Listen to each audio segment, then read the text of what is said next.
Live from Modain, it is the Israel update, and we have Hanok Young, a little smaller version today because we had to do all kinds of internet problems this morning. He had to go back to his phone. First of all, my thanks to Barry Phillips for filling in last week as I was on the road traveling. And Hanok, I have one thing to say to you.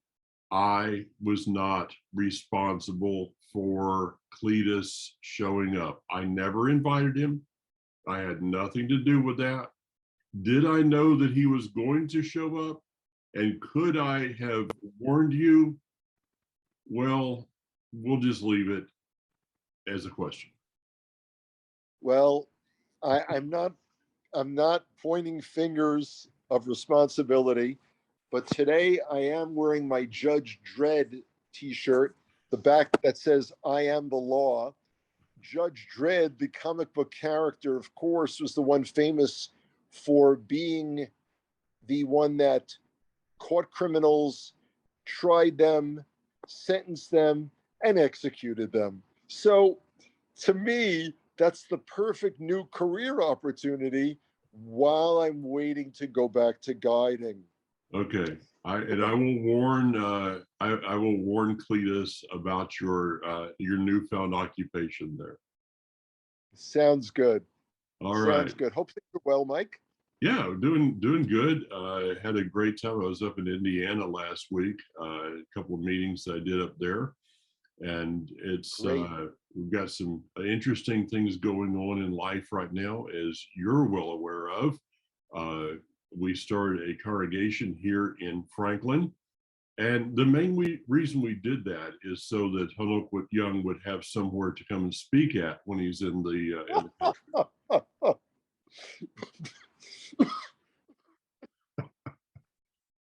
People are probably giggling, and they don't realize how incredibly true that is.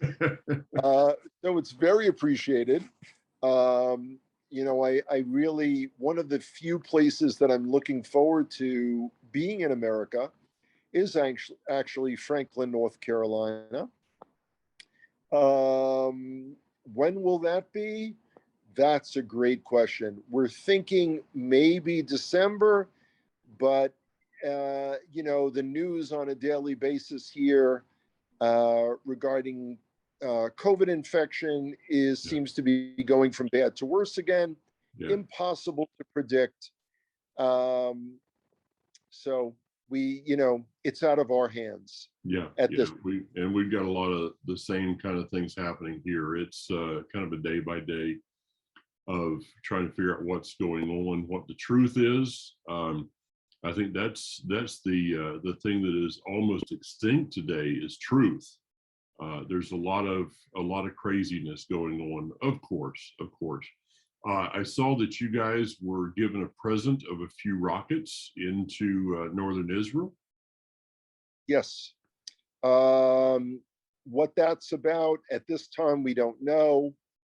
The thing that I can point to that's unique is with our new government, Prime Minister Bennett, we respond immediately to any attacks and provocation.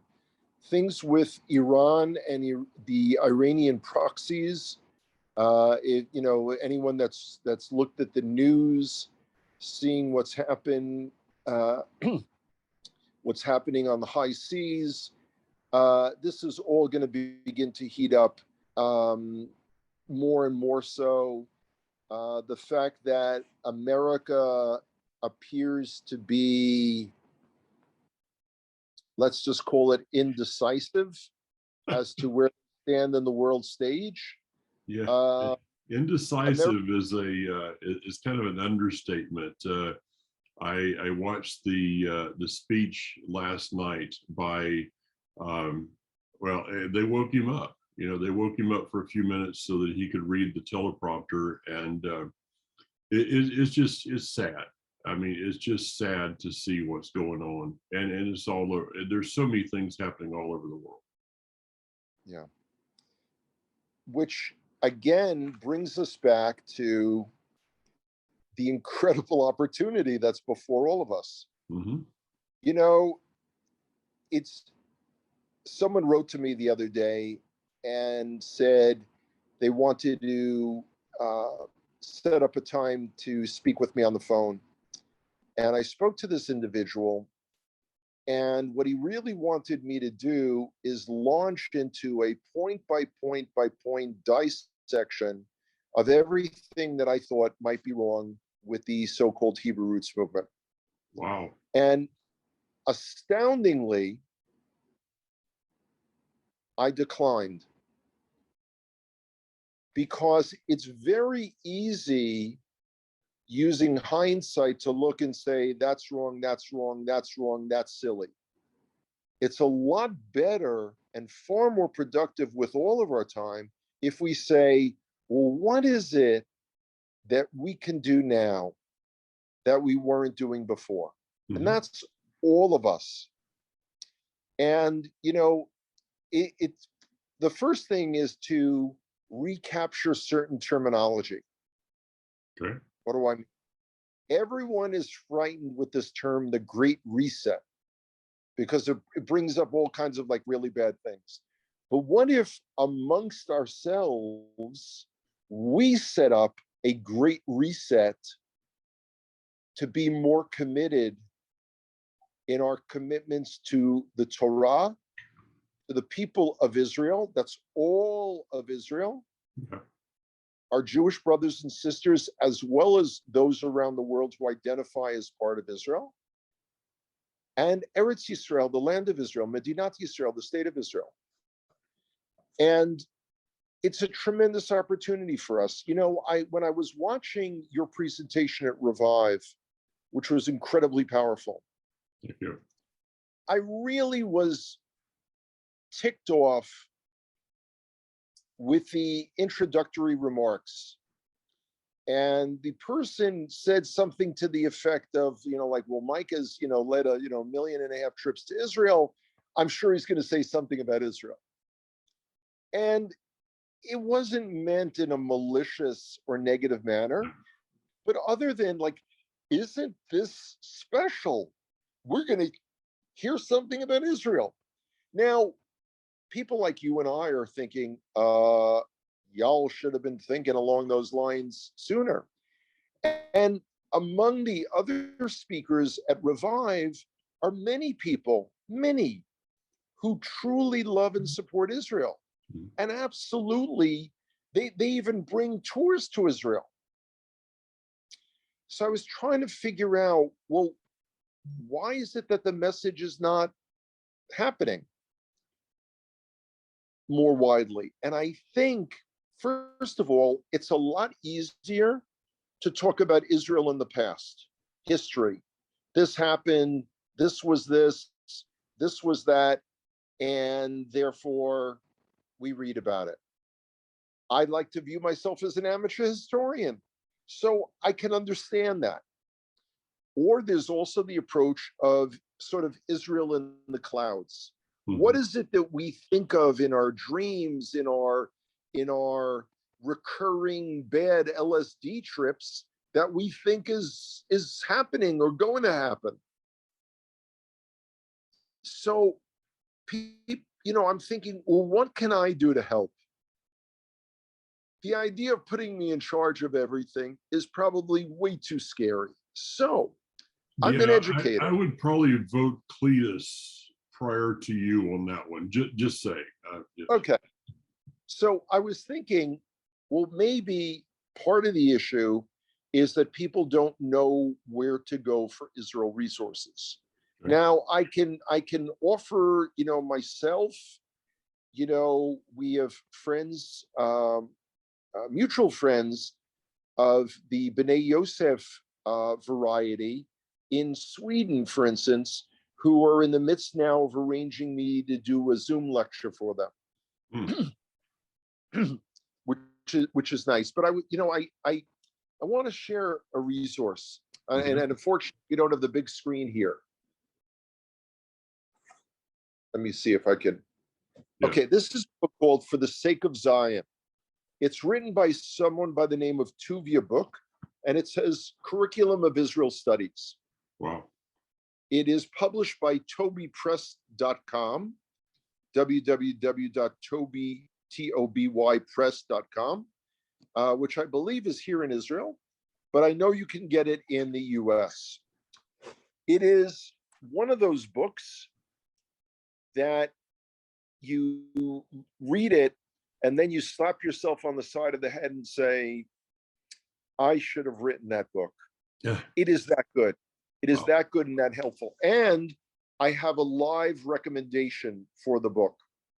So it's suitable not just for the adults in our audience, but the teenagers who are homeschooling, of which we know an enormous amount. It gets the recommendation, the personal recommendation, excuse me, of Sarah Connor.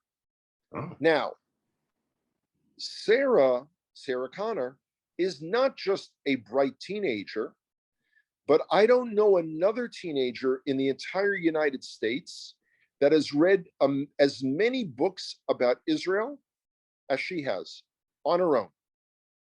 So the Sarah Connor seal of approval really, means a lot. Now, some of our listeners right now are saying, Sarah Connor, Yeah. do I know her? Does that sound familiar? Of course it sounds familiar. She's the one in the future, when she grows up, that single-handedly defeats the Terminators, stops Skynet from controlling the world, and basically keeps the world as we know it. But right now, she's only a teenager, so cut her some slack. That's Sarah Connor. Okay. So that is going to be I'm just thinking about the conversation I'm going to have this Shabbat, because she is one of the people that's part of our congregation. So. Well, I got to tell you, it's really amazing that both you and I are privileged to know her. Yeah. Really. I mean, how often do you know someone that grows up to save the world repeatedly through various feature films and sequels? It's amazing.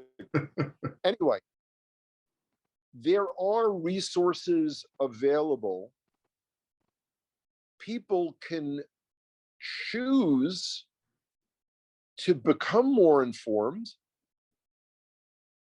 and really enhance their experiences in the future when they're able to come back to Israel. Mm-hmm. We have to look for sort of the day after. We can all talk about how miserable we are, y'all not being able to come to Israel and me not being able to hang out with you here. Or we can plan for, again, that day after. Which leads me to other things. This is a great time to intensify our commitment to studying and practicing the Torah.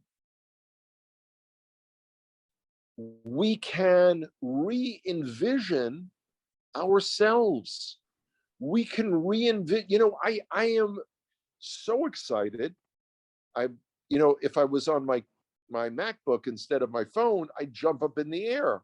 The MacBook is able to tolerate that. The phone, jumps up and down with it. I am thrilled that the Life Fellowship, your new congregation, has started. There are too many people who have been bemoaning their states having been under lockdown, their congregations having dissipated. We can focus on all the bad that's happened in the last 17 months, or say, what a great opportunity that we've got to move forward.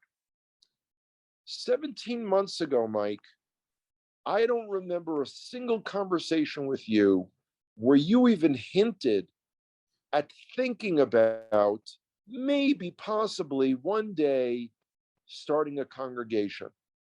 Yes, that was not in my, I didn't see that one, no. Okay, so to our listeners, how many things are out there for each of us that we didn't think about, that we now have the opportunity to think about and consider. You know, I was very critical of so many people while Israel was being hit with 4,500 rockets and missiles who didn't say anything. So I figured, let's do a little show and tell right now. This actually belongs to my daughter Kira. Mm. She took a year before she became an Israeli citizen to volunteer for Sharut Leumi, national service, to give a year of service to the land of Israel. And she worked in the fields of Yatir in the southern Hebron Hills. And one day she came across this. Wow. Now, I'm a lot better on calibers of sniper rifles personally than this, but this appears to me to be part of a mortar shell. Wow. She did not take this back to the US with her. She was afraid to fly with this in her luggage. Probably a good judgment. Yeah. So she asked her favorite little Abba Daddy, that would be me, to please hold on to this. And I have it on one of my bookshelves, and I see it every day. And it's a reminder to me that when that app goes off, or when you read that there were rockets or artillery or bombs or something, and in the past that happened a lot, that it's something real and tangible. Yeah. But again, instead of being scared, we can all look at this as a tremendous opportunity. This is a time for a great reset in the Hebrew roots Christian community. This is a great time. Now, I don't expect everyone to go out and make an Israel focused congregation like Life Fellowship. Like, well, Life Assembly. Life Assembly, sorry. It's, you know, reading right to left, I get confused often. So thank you for that gentle Well, I'll correction. give it so that you can understand it a little better. It's Kahal Kaim. Okay, thank you. Now I got it. I will not make that mistake again. Now, again, as I was just saying, I don't expect everyone else to go out there and make an Israel-focused congregation. Although, what a great idea that would be. Yeah. Could you imagine a whole new network of Israel-focused congregations that instead of worrying about whether the earth is as flat as your surfboard or not, or, you know, whatever, you know, silliness that people like to, you know, take themselves on a rabbit trail, here is a chance where we can do everything in a more focused manner. It means for all of my dear friends, brothers and sisters who consider themselves followers of Yeshua, keep thinking of him as an Israeli Jew teaching Torah. An Israeli Jew, again, particularly one being born in Judea. Yeah. Judea, the quote unquote West Bank, which is really just the Eastern Hills, but think of it that way. Mm-hmm. It's a chance to realign each and every one of our priorities. It's a chance to be the next Sarah Connor. There you go. It's a chance. It's an opportunity. I know, because it's an interesting thing. You know, we're talking about this week, of course. I mean, talking about Israel is something that's, you know, anybody would. This is the reason we call it the Israel Update, because it's focused on Israel. This week's Torah portion is one that it says that it talks about the place that I will bring you to the place that I have placed my name. And I was talking with someone yesterday that there's literally, you can see the name Yud-Heh-Vav-Heh in the hills of Ephraim, north of Jerusalem. And this person was not aware of that. I've seen I've never actually been to that exact point. Do you know what town that's next to? No, but I will find out. I know that our dear friends Moshe and Dov Kopinski sell that picture Yeah, in the Amazing Shorashim shop. yeah. But I will do my homework on that. And there's Um, interesting enough, I was looking at a website yesterday and it just said Jerusalem and it was directly north of there. And then a little north of that is the letters for Ephraim that are in those same hills. you read the Nevi'im, the prophets of Israel. Hashem promises through his prophets that he will never forget his beloved children of Ephraim, and that one day, he would bring them back. Now, what an incredible zchut, privilege that we have, that we're living in the generation where that wake-up call has begun. And let me switch gears for a second, talking about resets and reimagining things. Something happened just in the last 2 days that's really important to us here in Israel. Our cabinet approved a new budget that has to go to the Knesset for a vote. This is the first budget since the year 2018. Oh. Now, it's one thing for you and Kathy to not have a fixed printed budget. You can say, I want to buy a new truck. And Kathy looks at you and says, Michael, can we afford that? And you reassure her, yeah, no problem. Well, there's always money for the the important things in life. So yeah, I just assumed that. maybe not. But for a sovereign nation, it's a big deal. It's a big deal for credit, for bonds, other things. Within this budget that's being proposed, there are 400 pages of documentation with 60 major reforms from areas ranging from agriculture to infrastructure to healthcare budgets to immigrant absorption, everything. Everything was neglected over the last number of years. As the Jewish side of the family here in Israel begins to reset ourselves, as I've said before, that needs to happen as well. So there's a lot of things going on. Now, that doesn't mean that this approval process is a walk in the park. There are politics involved. But the idea that people are thinking of how can we make this a better society, that ties in with something else that I read. This was kind of frightening, actually. Someone did a study of salaries and the value of the currency amongst all the nations in the world.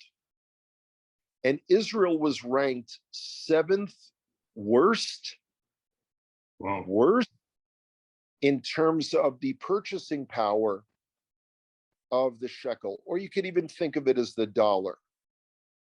So one of these reforms is to allow in agriculture, let's say from Europe, because our prices are artificially inflated. Yeah. Do you remember America had this situation years ago that they were paying farmers money to not grow crops? Yeah. There's got to be a better approach. In case you're wondering what countries were worse, Switzerland was number 2 in the world. Hmm. My brief stay of a day and a half in Switzerland just showed me that the only thing that was truly affordable was the most delicious milk chocolate on the planet,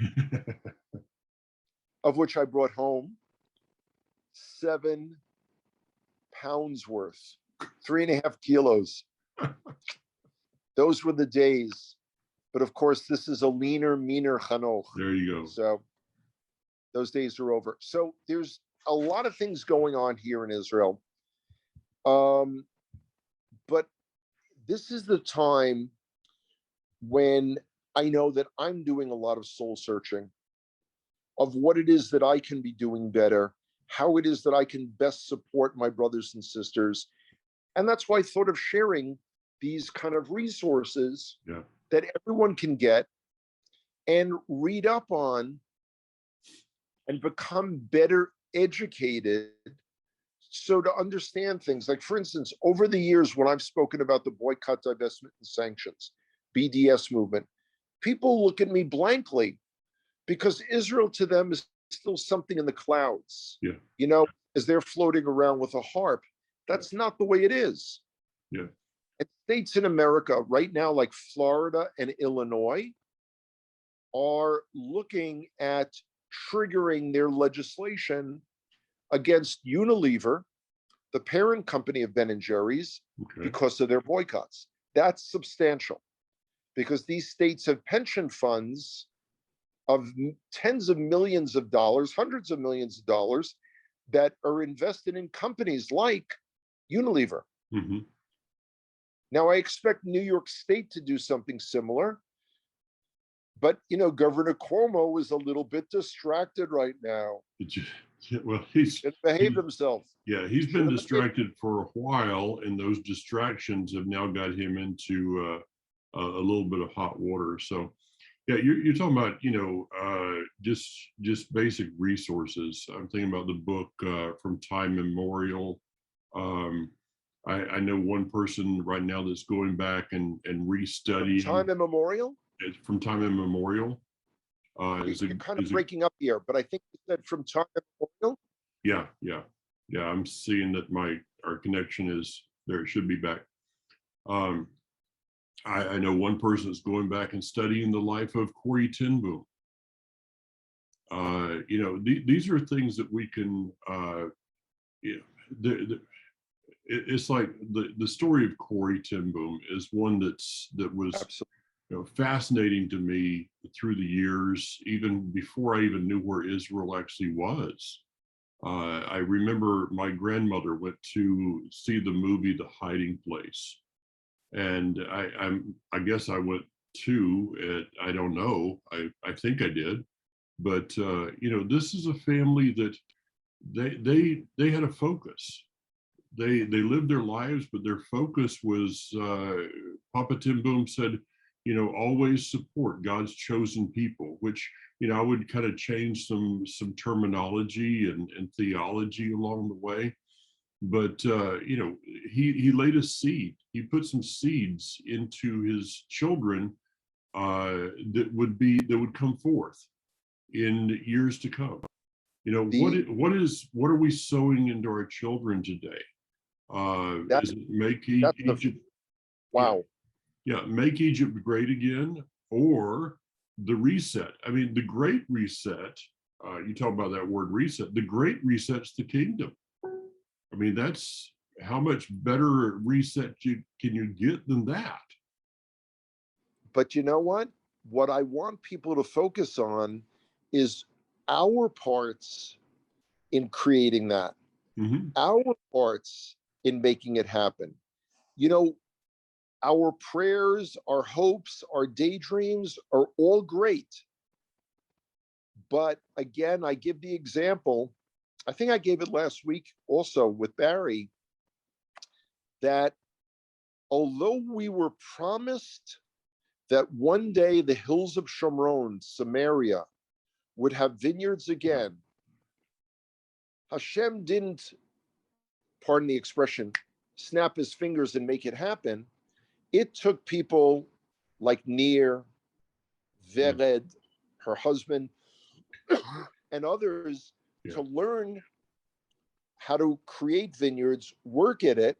And it took people, pardon me for saying this, like Michael Clayton, Daniel Clayton, and other friends who went and put in the hard labor to make it happen.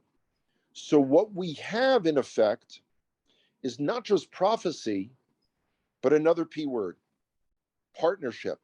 Yeah. We have a partnership with Hashem. Yeah. Yeah. No doubt. No doubt. And of course, the work of Hayavel in that for those things, what Tommy and that whole family has done is truly amazing. Let me give a quick commercial, and then we'll call it a day here because I've got to get online with Barry. But if anybody would like to be involved with one of the things that's going on in Israel, it's a very simple thing, is Yad Leah is in the process of raising funds for clothing. Yes. I'm looking at the fundraiser right now. They're at 24% of their goal. Yes. They're at $9,700. Their goal is 40,000. So you can go to yadleah.org, and let me make sure that, yes, it's YADLEAH.org,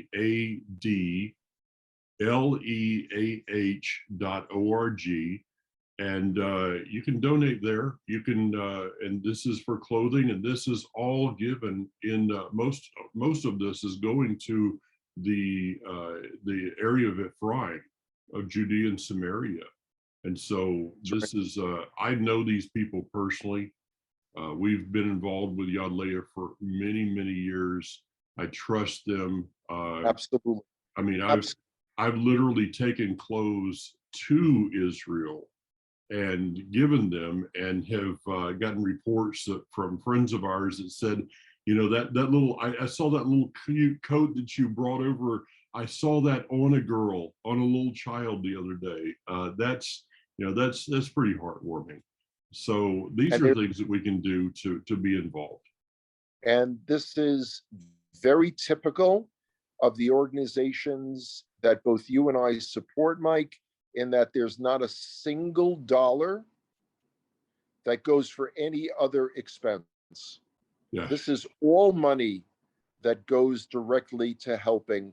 And again, I'm so glad that you're mentioning the area of Ephraim, because it's a reminder that without the sacrifices of these men, women, and children in Judea and Samaria, Yehudah and Shomron, God forbid that inheritance of Ephraim would have been given over to a foreign power.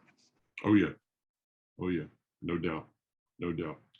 All right. Well, hey, we'll see you again next week, and God willing, we will leave Cletus in the closet in Virginia, where he probably belongs. And I think Laura's been working on a lock for that door so that he can never come back out again. That's a great idea, because I just have to mention, when Cletus greeted me at the Richmond airport, the thing that was scary was that all the people around didn't seem to think that that was unusual. So there must be people like Cletus meeting people up at the airport all the time. Yeah, that's a flipping scary thought. At least you deflected from being tripped into the kiddie pool. I think we've frozen. Yeah, well, we'll be back. Yeah, what I was okay, Mike. What I was going to say is that at least you got deflected from being tripped and thrown into the kiddie pool, so that Cletus could say that he baptized you. Yeah, we didn't do that. That would have been that would have been bad. That would have been bad. Bad. All right. Take care. Take care, guys. Bye-bye.